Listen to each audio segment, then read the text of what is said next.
Je lis du livre de 2 Rois, chapitre 2, au verset 3, ce qui suit. Les fils des prophètes qui étaient à Béthel sortirent vers Élisée et lui dirent, sais-tu que l'Éternel enlève aujourd'hui ton maître au-dessus de ta tête? Et il répondit, je le sais aussi. Taisez-vous. Notre thème c'est, sais-tu que? Prions. Notre Seigneur et notre Dieu. Voici Élie qui arrive à Béthel. Béthel, c'est un lieu historique. Car lorsque Dina fut violée, tu dis à Jacob, lève-toi, va à Béthel, et là, demeure-y. Il y a là, après avoir indiqué aux siens d'enlever les dieux étrangers, de changer de vêtements et de se purifier. Et c'est dans ce même lieu, des siècles plus tard, où Élie s'est rendu. Un lieu où il y a des miracles. Alors que nous étudions cette portion de ta parole, merci de la sceller en nous, nous t'en prions, au nom de Jésus pour ta gloire éternelle. Amen. Les fils des prophètes, donc c'était une école de prophètes, viennent vers Élisée et disent, sais-tu que ton maître sera enlevé aujourd'hui? Il répondit quoi? Je le sais. Donc l'enlèvement d'Élie n'était pas un secret. Nous voyons qu'Élisée le savait. Nous voyons aussi, puisque nous venons de lire au verset 3, les fils des prophètes dirent à Élisée, sais-tu que ton maître sera enlevé aujourd'hui? Ils avaient la date. Comment pouvaient-ils le savoir? C'est Dieu qui avait révélé. Nous sommes d'accord? Très bien. Voici donc le premier exemple d'enlèvement que nous avons dans la Bible. Mais il y en a un deuxième, encore plus célèbre. Je t'invite à prendre la Bible dans Actes des Apôtres, chapitre 1er. Tu as trouvé? Je lis à partir du verset 5.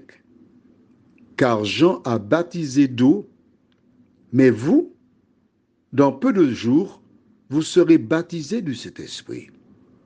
Alors les apôtres réunis lui demandèrent, Seigneur, est-ce en ce temps que tu rétabliras le royaume d'Israël? Il leur répondit, ce n'est pas à vous de connaître les temps ou les moments que le Père a fixés de sa propre autorité, mais vous recevrez une puissance, le Saint-Esprit survenant sur vous, et vous serez mes témoins à Jérusalem, dans toute la Judée, dans la Samarie et jusqu'aux extrémités de la terre. Note bien l'ordre. Il dit d'abord où? À Jérusalem, là où il se trouvait. Dans toute la Judée, dans la Samarie et jusqu'aux extrémités de la terre. Est-ce que Jésus a menti? Non, puisque actuellement, en Guyane, en Guadeloupe, en métropole, en Martinique, presque partout dans le monde, on parle de Jésus de Nazareth. Verset 9. Après avoir dit cela, il fut élevé pendant qu'il le regardait, et une nuée le déroba à leurs yeux. Et comme ils avaient les regards fixés vers le ciel, pendant qu'ils s'en allaient, voici deux hommes vêtus de blanc leur apparurent et dirent, hommes galiléens, pourquoi vous arrêtez-vous à regarder au ciel? Ce Jésus qui a été enlevé au ciel au milieu de vous viendra de la même manière que vous l'avez vu allant au ciel. Ils ont vu C'est lorsque le nuage a dérobé Jésus de leur vue qu'ils ne l'ont plus vu. Les deux hommes vêtus de blanc, des anges, leur dirent, il reviendra de la même manière que vous l'avez vu allant au ciel, de manière visible, physique. Est-ce que c'est clair pour toi? Tu as compris? Ne laisse pas les gens te couillonner. Lis la Bible. Et quand des gens te proposent des théories qui n'ont pas de fondement biblique, tu sais qu'ils sont envoyés par qui? Très bien. Prions. Notre Seigneur, notre Dieu, nous te bénissons, nous te louons parce que tu te révèles à nous. Nous voyons comment ta parole dit la vérité. Merci Seigneur. Aide-nous chaque jour à la lire.